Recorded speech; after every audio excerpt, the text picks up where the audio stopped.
Bonjour, Alexandre Lemaire. Il est 6h41. Merci pour votre fidélité à Europe 1. Est-ce que vous parvenez tous les jours à concilier votre vie personnelle avec votre vie professionnelle? C'est souvent pas facile et c'est tout le sujet justement d'une étude de l'APEC, l'Association pour l'emploi des cadres. Bonjour Gilles Gâteau. Bonjour. Vous êtes le directeur général de l'APEC. Nous sommes à une semaine maintenant de la Journée internationale des droits des femmes. Et ce qui frappe dans votre enquête réalisée auprès de 2000 cadres, eh bien, c'est que ce sont les femmes qui se plaignent le plus des difficultés à trouver un équilibre précisément entre vie privée et activité professionnelle.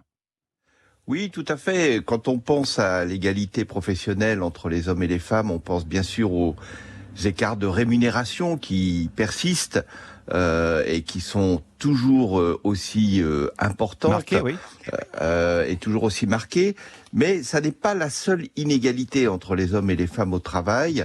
Et à l'APEC, dans cette étude, on a voulu s'intéresser à la façon dont on arrive à concilier les uns et les autres la vie professionnelle et puis notre vie personnelle, familiale, privée. Et on s'aperçoit dans ce domaine que hommes et femmes ne sont pas tout à fait à égalité chez les cadres, puisque c'est l'objet de cette enquête. On voit que la gestion des tâches domestiques, la gestion des enfants, de l'activité des enfants repose plus sur les femmes que sur les hommes. Ça, c'est pas complètement une surprise. C'est encore une réalité en 2023, Gilles Gâteau. La charge mentale, la préparation des repas, les tâches ménagères, l'éducation des enfants continuent d'incomber plus souvent aux femmes qu'aux hommes, chez les cadres. Quand on les questionne, par exemple, sur la gestion des tâches domestiques, on s'aperçoit que c'est assez amusant d'ailleurs de voir cet écart entre la perception des hommes et la perception des femmes lorsqu'ils vivent en couple avec un conjoint ou une conjointe. Pratiquement 60% des hommes considèrent que les tâches sont réparties de façon égale, mais ça n'est le cas que de 40% des femmes. Évidemment, elles sont majoritaires à considérer que c'est principalement elles qui assurent la gestion des tâches domestiques ou la gestion des enfants, alors que seul un quart des hommes reconnaissent que c'est principalement leur conjointe qui assure ces tâches. Donc la perception n'est pas la même entre les hommes et les femmes. Les hommes se voient plus égalitaires que les femmes ne le ressentent dans le quotidien.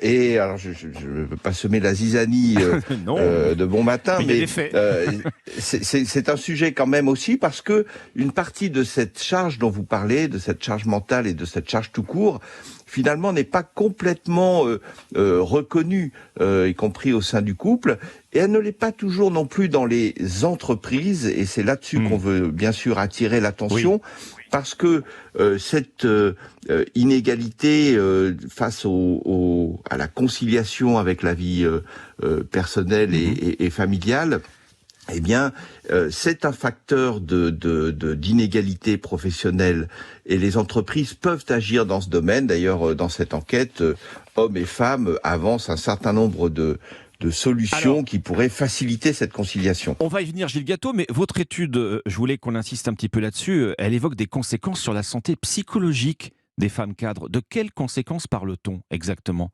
Les femmes cadres sont plus exposées au burn-out que leurs collègues masculins, par exemple. Oui, en tout cas, elles ressentent plus fortement cette tension qui peut exister parfois entre est-ce que je fais passer avant ma vie personnelle et familiale ou est-ce que je fais passer avant les exigences de mon travail. Et là, elles sont plus nombreuses, les femmes, que les hommes, même si une majorité d'hommes le dit aussi, à avoir le sentiment de ne pas passer autant de temps qu'elles le souhaiteraient auprès de leurs proches, à renoncer à des activités personnelles de sport ou de loisirs. Là, elles sont pratiquement 2 fois plus nombreuses à renoncer, les femmes, que les hommes, à devoir renoncer pour des raisons professionnelles. Et puis à avoir une moins bonne hygiène de vie, ça veut dire ne pas dormir suffisamment, moins bien s'alimenter sur la pause déjeuner, etc. Ou à renoncer ou repousser par exemple des rendez-vous médicaux qu'on devrait prendre. Ça arrive occasionnellement à une majorité des femmes, ça arrive souvent à 20% des femmes. C'est moins fréquent chez les hommes, 38% seulement et 13% pour ceux qui disent que c'est souvent. Voilà. Bon, là, on voit bien qu'on ne mord plus du tout sur l'accessoire de ce qui peut faire une vie personnelle, mais bien sur, quand on parle de rendez-vous médicaux, voilà, on n'est plus dans l'ordre des détails. Des répercussions aussi au travail. Quand c'est la guerre du chrono, Gilles Gâteau, elle a un impact des deux côtés. Le résultat, c'est souvent aussi un manque de temps, et c'est ce qui ressort de votre étude, pour venir à bout de ces dossiers, de ces missions.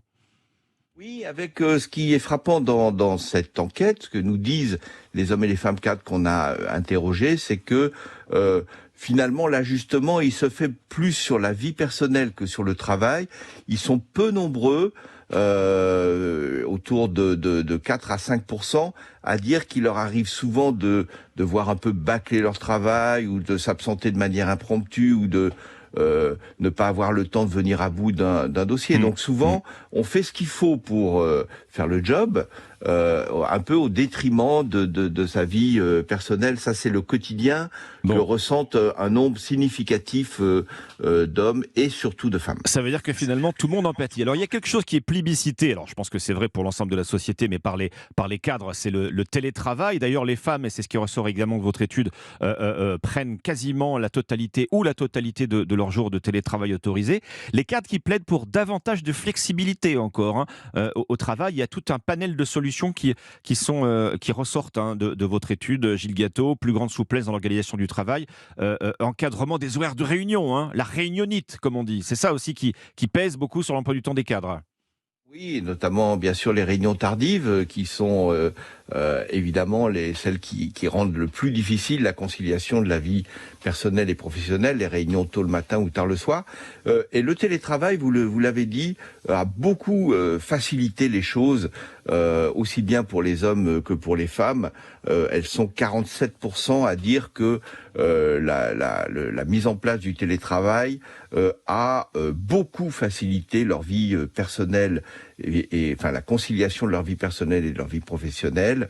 C'est le cas aussi de 35% des hommes. Donc c'est très majoritaire que ça a un peu facilité ou beaucoup facilité la vie. Preuve qu'il existe finalement un certain nombre de solutions qu'on peut adopter dans l'entreprise pour faciliter cette conciliation. Votre enquête qui met en lumière ce matin sur Europe 1 ces difficultés à trouver un équilibre entre vie privée et activité professionnelle chez les cadres. Merci Gilles Gâteau, directeur général de l'APEC, l'association pour l'emploi des cadres. Merci. Europe 1, bonjour. Alexandre Lemaire.